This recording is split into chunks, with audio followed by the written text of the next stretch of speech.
जो शिवलिंग है ये दोनों एक ही हैं, अलग अलग नहीं है। कहा महाराज यद्यपि अलग अलग नहीं है पर दिखाई तो अलग अलग देते हैं। पूजन की हमने पूछा है कि पूजन किसका फल ज्यादा होने वाला है, तो भगवान शंकर ने कहा यजताम लिंगम उत्तमम, लिंग का जो पूजन है वो सबसे उत्तम मानी जाती है। जय हो।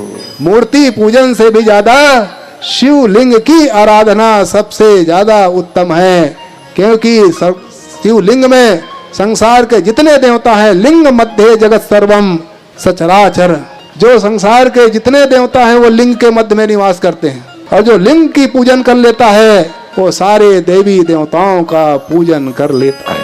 शिवलिंग के पूजन करने मात्र से ही संसार के जितने देवता हैं उन सारे देवताओं का पूजन हो जाता है।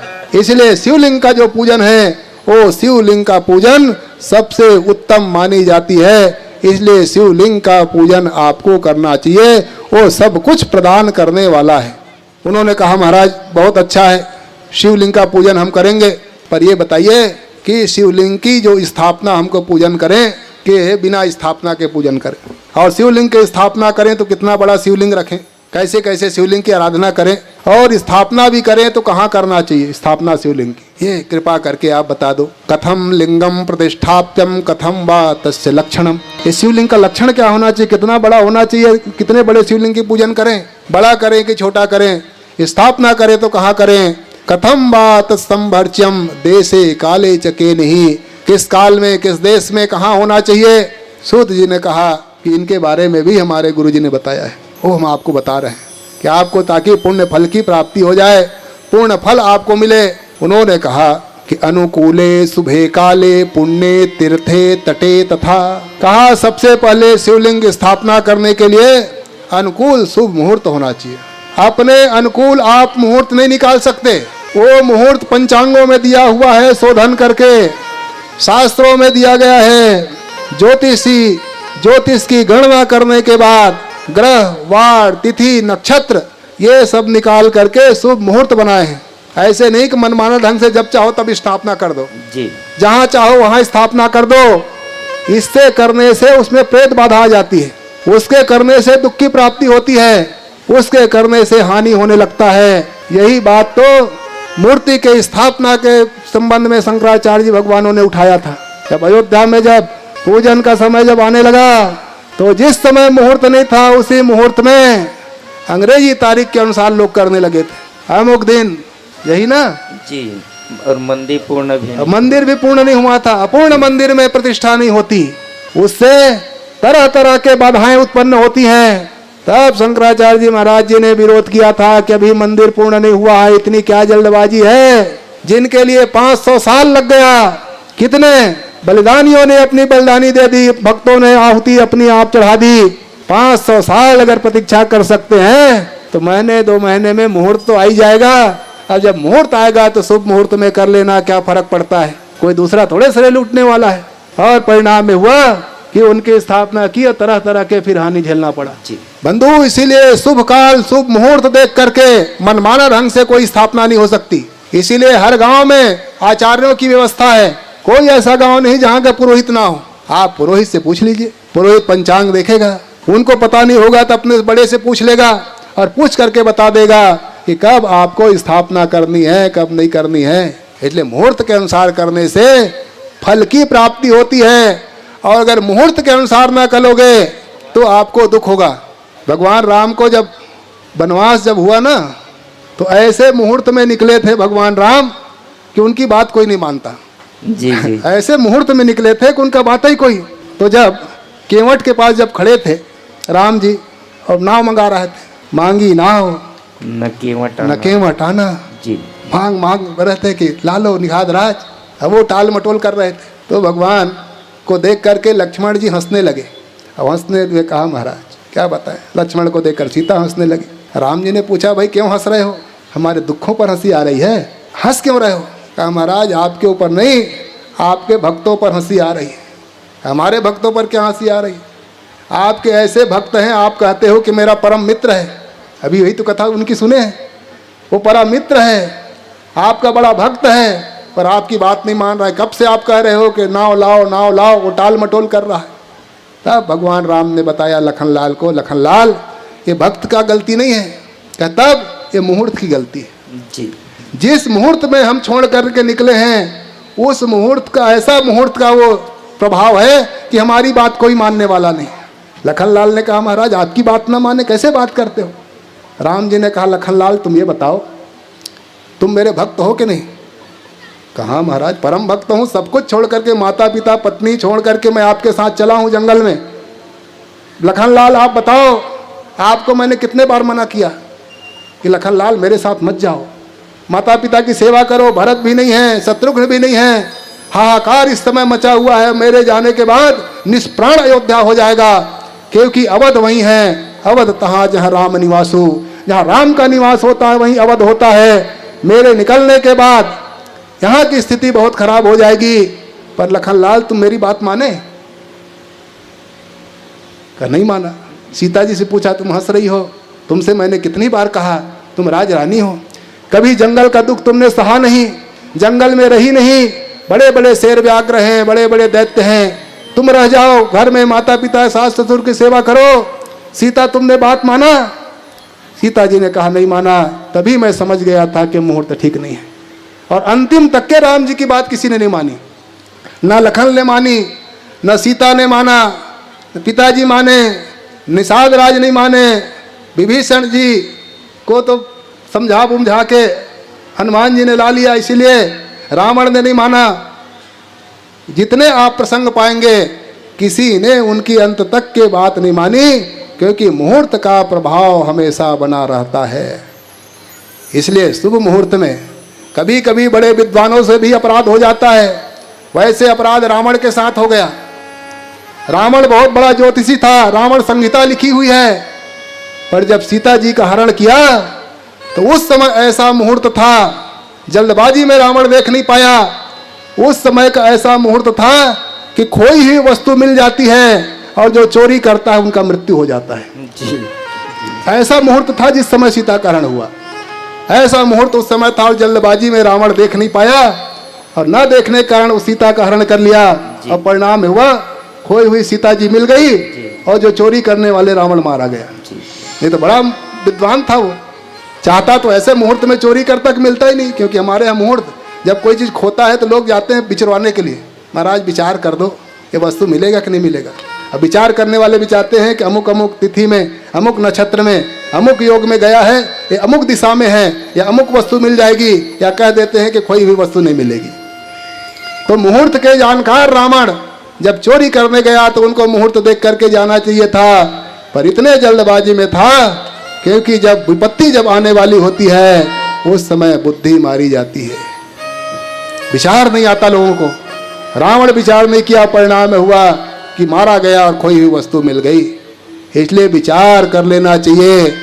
इसलिए सूत जी महाराज कहते हैं भगवान शंकर ने कहा कि जो प्रतिष्ठा करनी है, गृह प्रवेश करना है, मंदिर प्रतिष्ठा करनी है, कोई भी कार्य करना है, शादी ब्याह करना है, शुभ कार्य करना है, तो उस समय मुहूर्त का विचार आपको कर लेना चाहिए।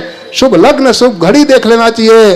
अनुकूले शुभे काले, शुभ काल में करने से शुभ होती है। और कभी कभी हो जाता है लगन में अच्छा भी हो जाता है, तो लोग समझते हैं पर बहुत ज्यादा साथ नहीं देता हो जी। इसलिए अनुकूल मुहूर्त देखें। और करे कहाँ का पुण्य तीर्थे, पुण्य तीर्थ में स्थापना करनी चाहिए। ऋषियों ने पूछा महाराज हर व्यक्ति पुण्य तीर्थ कहाँ जाएगा शिवलिंग स्थापना करने के लिए, कहाँ कैसे हो सकता है। तब कहा तटे, कोई पवित्र नदी है उसके तट में स्थापना करनी चाहिए। कहा महाराज पवित्र तट में जाने के लिए गंगा यमुना का किनारा जाना पड़ेगा। हर व्यक्ति कहाँ गंगा यमुना जा सक करके शिव जी की स्थापना कर सकता है, संभव नहीं है। आप तो देश काल परिस्थिति के अनुसार बताइए, उनके अनुसार ही हम स्थापना कर सकते हैं। तब सूत जी ने कहा कि हमारे गुरु जी ने कहा है यथेष्टम लिंगम आरोप्यम यत्र स्थान नित्य अर्चनम। या तो कहीं भी शुभ जगह आप स्थापित कर सकते हो, पर विशेषता उनकी ये होनी चाहिए कि प्रतिदिन उनके पूजन पाठ की व्यवस्था हो। वहीं पे शिवलिंग स्थापित करें जहां पे प्रतिदिन पूजन पाठ होना चाहिए। और लोग क्या करते हैं, शिवलिंग स्थापना करा देते हैं और कहते हैं भगवान शंकर है, ना उनकी दरवाजा है और ना पूजन पाठ की व्यवस्था है, किसी तालाब के पास कहीं भी कर दिए और करके छोड़ दिए, वहाँ जाले लग रहे हैं, कुत्ते जा रहे हैं, यही ना। ये तो प्रदीप मिश्रा जी है जो पूजन पाठ शिव जी का करा दिया है आज का। नहीं तो स्थिति इतनी खराब कि शिव जी में कहीं भी कोई जल चढ़ाने बना के छोड़ दिया तो उस बना देने से पाप लगेगा, क्योंकि जिस दिन आपने प्राण प्रतिष्ठा कर दी, प्राण प्रतिष्ठा करते ही उसमें प्राण आ जाते हैं और उनका पूजन पाठ आरंभ हो जाता है। क्योंकि हम लोग सनातन धर्म के मानने वाले बंधु, हमारे यहाँ मूर्ति पूजा थोड़ी होती है, ऐसे पूजा नहीं होती है। हम लोग प्राण पूजा करने वाले हैं, प्राण पूजक हैं। मूर्ति की पूजा तब तक के नहीं होती जब तक के उनके प्राण प्रतिष्ठा नहीं होते। मूर्ति वाले के यहाँ हजारों मूर्ति रखी हुई है, पर कोई पूजा करता है? कोई करता है पूजन? इसीलिए तो कबीरदास जी ने कहा ना, पाहन पूजे हरि मिले, पाहन पूजे हरि मिले, मैं पूजूं पहाड़।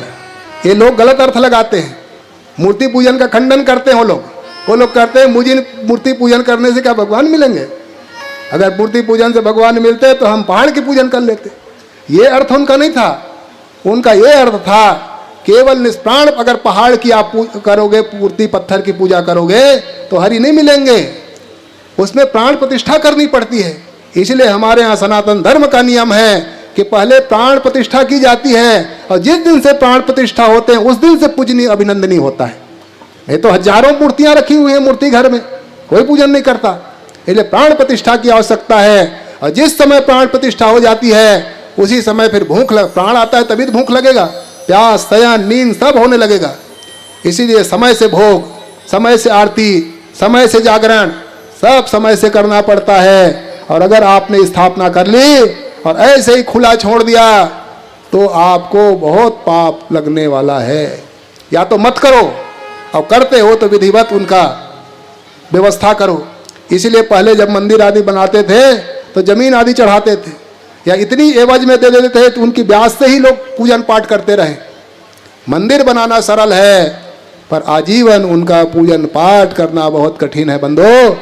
इसीलिए पहले पूजा की व्यवस्था कीजिए, व्यवस्था उनकी कर लीजिए, उसके बाद आप मंदिर बनाइए, कोई दिक्कत नहीं है।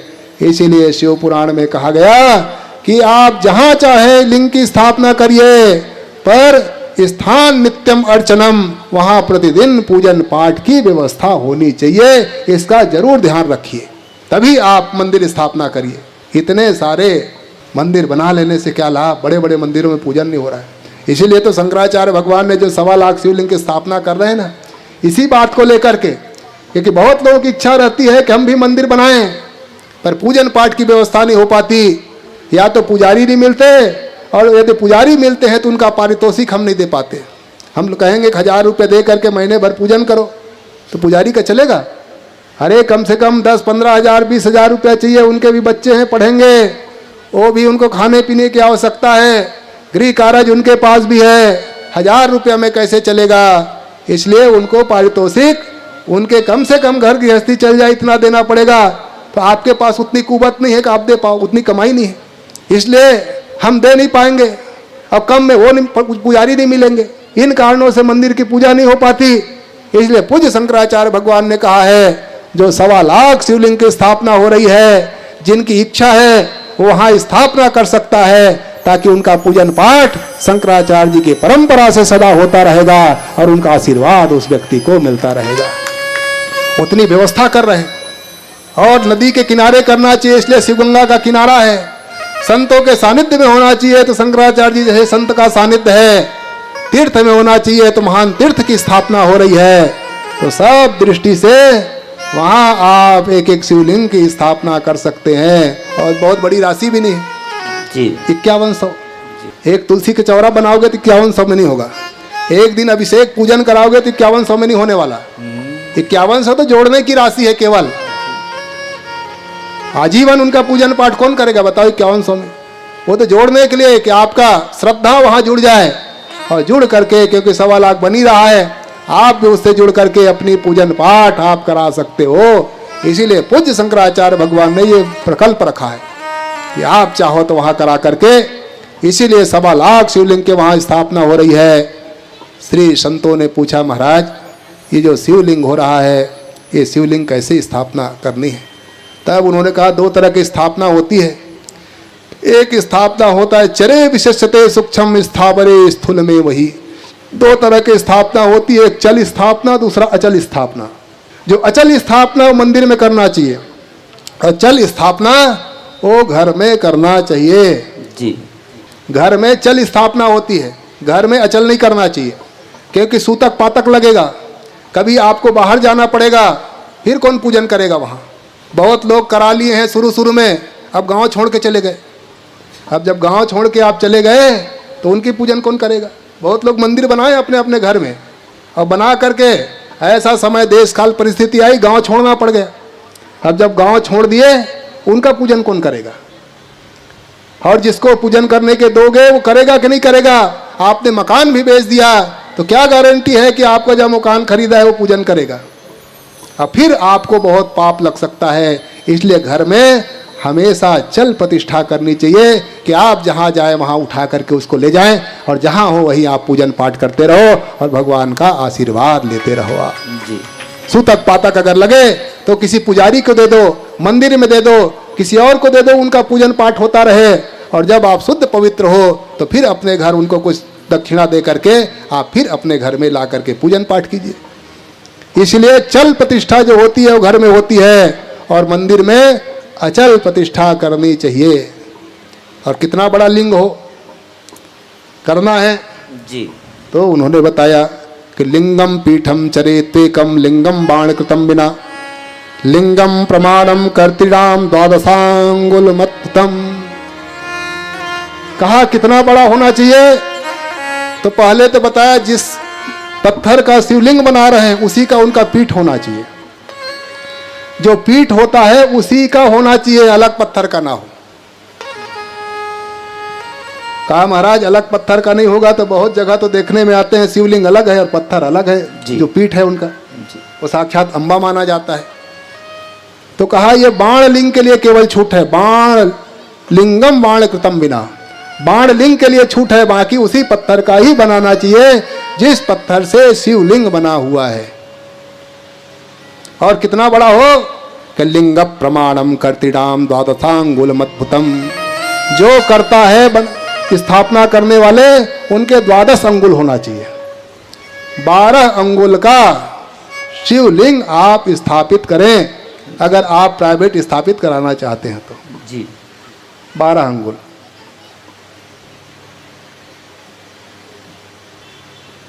ठीक है चौहान जी जी।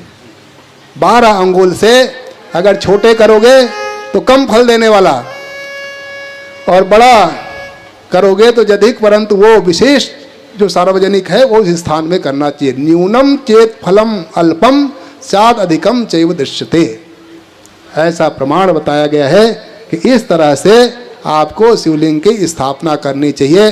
और कम से कम कितना होना चाहिए का कम से कम कर्तुरा अंगुल न्यूनम चरे अपि तथा भी। जो चरलिंग है जिनको आप घर में रखते हो वो कम से कम 1 अंगुल का जी।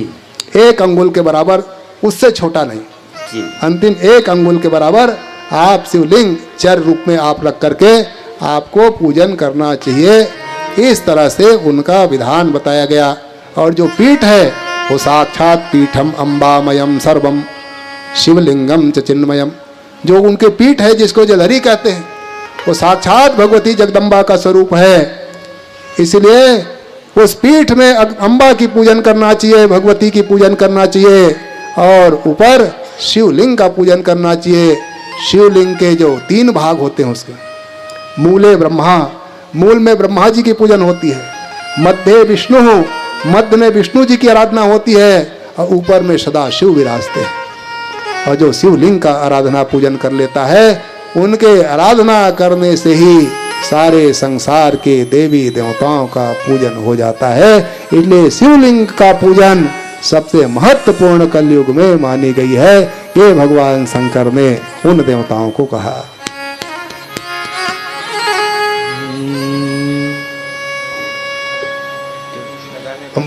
ओ भगवान शिव, शिवलिंग जिनकी आराधना, जिनकी पूजन, उन्होंने कहा महाराज बहुत अच्छा है, आपने शिवलिंग की महत्ता बताई, पर हर व्यक्ति स्थापना करा सके ये भी संभव नहीं। तब उसको क्या करना चाहिए? तब भगवान शंकर ने कहा जो शिवलिंग अगर स्थापना नहीं करा सकते हैं तो अथवा लिंग तो उनको शिव सायुज्य की प्राप्ति हो जाती है। बिना प्रयास के ही भगवान शिव के लोक को चला जाता है जो शिवलिंग दान कर देता है। इसलिए जहां आप नहीं कर सकते, क्योंकि करोगे तो पूरा पूजन पाठ की जीवन भर व्यवस्था करनी पड़ेगी, नहीं कर सकते हो तो जहां मंदिर बन रहा है वहीं शिवलिंग दान कर दीजिए। अगर शिवलिंग दान कर दोगे तो शिवलिंग के दान करते ही आपको शिव पद की प्राप्ति हो जाएगी। उन्होंने कहा महाराज हमको शिवलिंग की शिव पद की प्राप्ति हमको करनी है, मंदिर नहीं बना पाएंगे, प्रतिष्ठा भी नहीं कर पाएंगे, तो बिना प्रतिष्ठा किए बिना मंदिर में दान किए हमको शिव पद की प्राप्ति हो जाए, इसका क्या रहस्य है? ये कैसे हमको प्राप्त हो? हम मंदिर नहीं बनवा पाएंगे, मंदिर बन भी जाए तो पूजन पाठ की व्यवस्था नहीं कर पाएंगे, कहीं भी दान भी कर दिया तो पूजन पाठ होगा कि नहीं होगा क्या गारंटी है? हमारे मन में आ रहा है तो बताइए। और हमको ऐसी इच्छा है कि हम शिव सायुज्य को प्राप्त कर दे, इसी जीवन में मुक्त हो जाए, तब हमको क्या करना पड़ेगा जी? इसके लिए कोई उपाय है आपके पास? अब उन्होंने कहा इसका भी उपाय बताते हैं, उसमें क्या है जी, हम वो भी बता दे रहे हैं। कहा क्या करना चाहिए? तब उन्होंने बताया कि सहस्रमोमिति जपे सर्वाभीष्टम शिवाज्ञया पुष्पारामादिकं वापि तथा सम्मार्जनादिकं। भगवान शंकर ने बताया कि हे ब्रह्मा जी, हे विष्णु जी, और यही बात सूत जी कह रहे हैं कि अगर आप मंदिर की स्थापना नहीं करा पाते तो कोई बात नहीं है, जहां पे मंदिर बने हुए हैं वो मंदिर बने हुए जो स्थान है वो स्थान में आप फूल का वृक्ष लगा दीजिए, और फूल का वृक्ष अगर लगा दोगे तो फूल जो चढ़ाएगा वो पुण्य आपको मिलेगा, और उस पुण्य के प्रभाव से आपको शिव सायुज्य की प्राप्ति हो जाएगी। हर्रा लगे ना फिटकिरी रंग चोखा लागे। फूल का पेड़ लगा दो। इसीलिए बहुत लोग वृक्ष लगा के रखते हैं। अगर फूल नहीं लगा सकते कि फूल में पानी नहीं डालना पड़ेगा, ये अगर चिंता है तो जहां पूजन हो रही है वहां फूल की व्यवस्था कर दो। ये भी नहीं कर पाते तो कुआं आदि की पानी की व्यवस्था कर दो, ताकि आपका खुदवाया हुआ कुआं या नल आदि की व्यवस्था, उनका जल उनको चढ़ता रहे, और उनके प्रभाव से आपको भगवान शिव के सायुज्य की प्राप्ति हो जाएगी। उन्होंने कहा यह भी कठिन है, कहाँ कुआं और खुदवा पाएंगे, लाखों रुपये लगेगा, और सरल से सरल उपाय बता दीजिए आप। तब उन्होंने कहा कि सम्मार्जनादिकम, आप झाड़ू पोछा कर दीजिए। जहां मंदिर का स्थान है उस मंदिर के स्थान पे आप झाड़ू लगा दीजिए, इच्छा है तो पोछा लगा दीजिए। अगर ये भी अगर कर दोगे तो ये प्राप्त करते हैं। तो झाड़ू लगा देने मात्र से भी आपको उसी शिव सायुज्य की प्राप्ति हो सकती है। इसीलिए बहुत बड़े बड़े लोग देखो झाड़ू लगाने जाते हैं मंदिर में।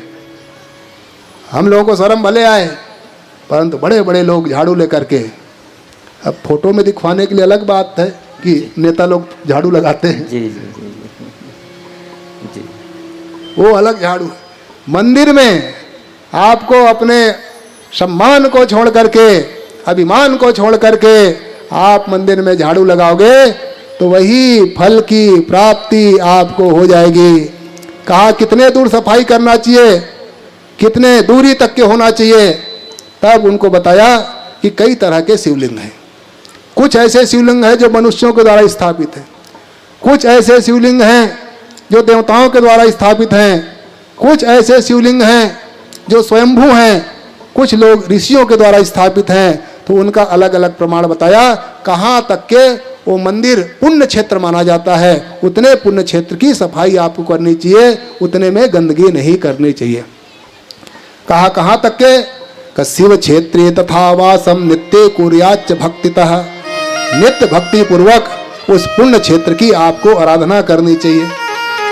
कहे कहाँ तक, जो शिवलिंग किसी मनुष्यों के द्वारा स्थापित है, किसी मनुष्य ने अगर स्थापित किया है तो लिंगाद हस्त सतम पुण्यम क्षेत्रे मानुष के विदुः, किसी मनुष्य के द्वारा स्थापित है तो तस्मात् लिंग सतम पुण्यम, 100 हाथ तक के,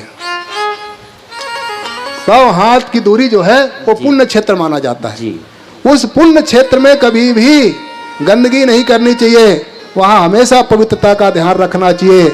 और मंदिर की विशेषता है कि मंदिर की छाया किसी घर में नहीं पड़नी चाहिए। मंदिर ऐसे स्थान में आप स्थापित करो कि उनके शिखर की छाया ना पड़े। अगर शिखर की छाया आपको पड़ता है तो उनके मालिक को नष्ट कर देता है, अल्प मृत्यु उनकी हो जाएगी, या तो उनके घर में दलितता आ जाएगी। इसलिए मंदिर घर से दूर होना चाहिए। घर के पास में अगर मंदिर बनाया, उनकी परछाई अगर आपका सूर्य की जैसे छाया पड़ी और परछाई उधर आ रहा है तो घर मालिक को नष्ट कर देगा। इसलिए मंदिरों में देखा गया है कि जिनके पास में अगर मंदिर है उनके घर की मालिक की मृत्यु हो जाती है। इसलिए कभी भी पास में मंदिर नहीं बनाना चाहिए, दूर बनाएं। इसलिए आप सुंदरकांड में पढ़ते हो कि इतना समझदार तो रावण भी था, विभीषण भी था। जी इसलिए मंदिर कहाँ बनाया था? मंदिर प्रतिकर शोधन। भुला गए चौहान। जी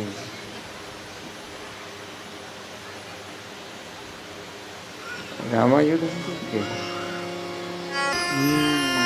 हरि मंदिर हरि मंदिर तह भिन्न बनावा। दूर, घर से दूर था हरि मंदिर, उनकी परछाई घर में नहीं पड़ना चाहिए। और जहाँ आप देखोगे तो अंदाज लगा के देखना, जिसका घर के पास अगर मंदिर हो उनके मालिक का या तो दलितता आएगी या तो मालिक चले जाएंगे। इसलिए दूर में मंदिर होना चाहिए। तो और 100 हाथ की जो दूरी है वो पवित्र, और 100 हाथ के अंदर करोगे तो उसमें मल मूत्र आदि सब करने पड़ेंगे, वो होना पड़ेगा, गंदगी होगी, दिक्कत होगी।